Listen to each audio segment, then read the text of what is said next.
Assalamualaikum warahmatullahi wabarakatuh. Halo anak-anak, masih semangat belajar ya? Hari ini kita akan belajar tentang tema 3, subtema 3, pembelajaran 6, kelas 6 bersama Bu Puji ya. Pada pertemuan pertama ini, kita akan belajar muatan pelajaran PPKN dan Bahasa Indonesia. Untuk materi pokoknya, PPKN yaitu hak dan kewajiban, kemudian untuk bahasa Indonesianya, teks eksplanasi dan kosakata baku. Kemudian yang pertama, apa yang dimaksud dengan hak?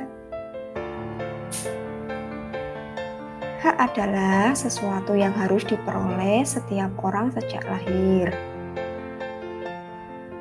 Penggunaan hak harus dilakukan dengan bertanggung jawab agar tidak ada yang dirugikan. Kita juga harus menghargai hak orang lain jika ingin memperoleh hak kita. Apa saja contoh dari hak? Perhatikan gambar berikut ya. Gambar yang pertama itu adalah hak di rumah, yaitu mendapatkan kasih sayang orang tua. Kemudian gambar yang kedua itu juga hak di rumah, yaitu mendapatkan makanan yang sehat dan bergizi. Untuk gambar yang ketiga yaitu hak di sekolah, yaitu mendapatkan pelajaran dari bapak ibu guru.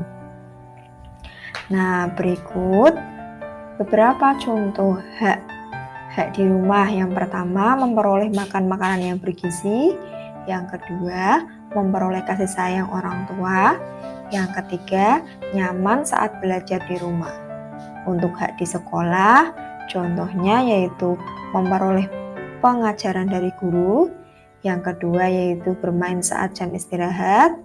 Yang ketiga, belajar dengan nyaman di sekolah.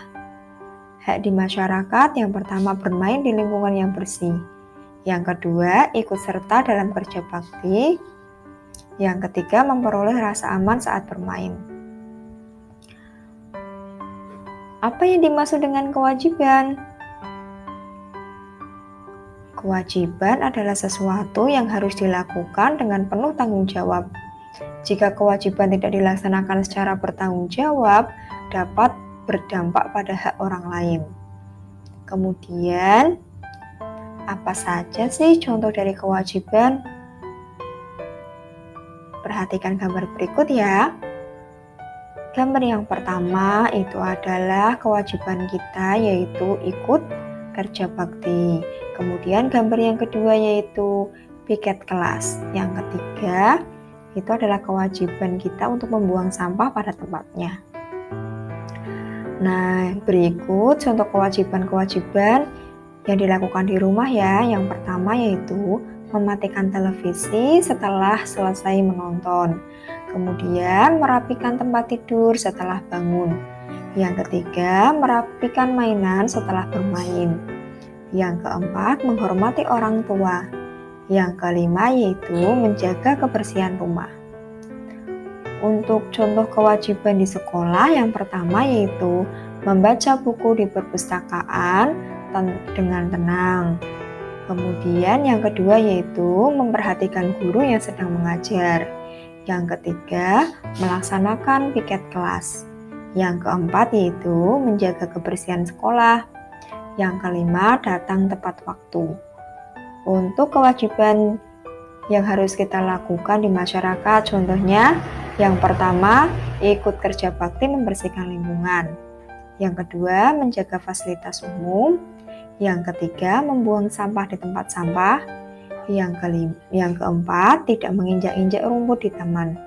Yang kelima, yaitu merapikan mainan setelah bermain di taman. Kemudian, apa yang dimaksud dengan teks eksplanasi? Teks eksplanasi merupakan teks yang berisi informasi tentang suatu hal atau fenomena yang terjadi di masyarakat. Misalnya tentang budaya, gejala alam, dan proses terjadinya sesuatu. Apa saja tujuan teks eksplanasi? Teks eksplanasi bertujuan untuk memberikan penjelasan kepada pembaca mengenai proses terjadinya sesuatu. Untuk struktur teks eksplanasi yang pertama yaitu pernyataan umum atau pembukaan. Pernyataan umum berisi informasi singkat tentang hal yang akan dibicarakan. Yang kedua yaitu deretan penjelas atau isi. Deretan penjelas berisi urutan uraian atau penjelasan tentang proses dari suatu peristiwa yang terjadi. Yang ketiga ada penutup atau simpulan. Penutup berisi pendapat penulis mengenai fenomena yang dijelaskan dalam teks. Kemudian untuk cara menemukan informasi penting teks eksplanasi, yang pertama, bacalah teks dengan seksama. Kemudian pahamilah makna setiap kalimat yang ada pada teks. Yang ketiga, temukanlah kalimat utama atau gagasan pokok dalam setiap paragrafnya. Yang keempat, tandailah kata atau kalimat yang mengandung kata kunci. Apa saja yang dimaksud dengan kosakata baku? Kosakata baku adalah kata-kata yang penulisannya telah sesuai dengan Pedoman Umum Ejaan Bahasa Indonesia atau PUEBI. Sedangkan kata-kata tidak baku adalah kata-kata yang penulisannya tidak sesuai dengan PUEBI. Untuk ciri-ciri kata baku adalah tidak terpengaruh dengan bahasa asing atau bahasa daerah.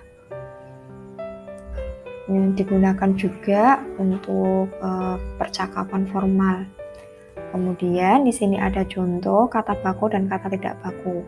Yang pertama ada apotek. Apotek untuk kata bakunya dituliskan dengan huruf E, yaitu apotek, bukan apotik. Kemudian izin itu pakai Z, bukan pakai J.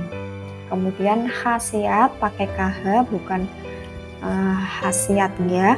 Kemudian transportasi itu ada S-nya, transportasi. Demikian video pembelajaran dari Bu Puji. Semoga kalian semua paham ya. Tetap semangat belajar. Wassalamualaikum warahmatullahi wabarakatuh.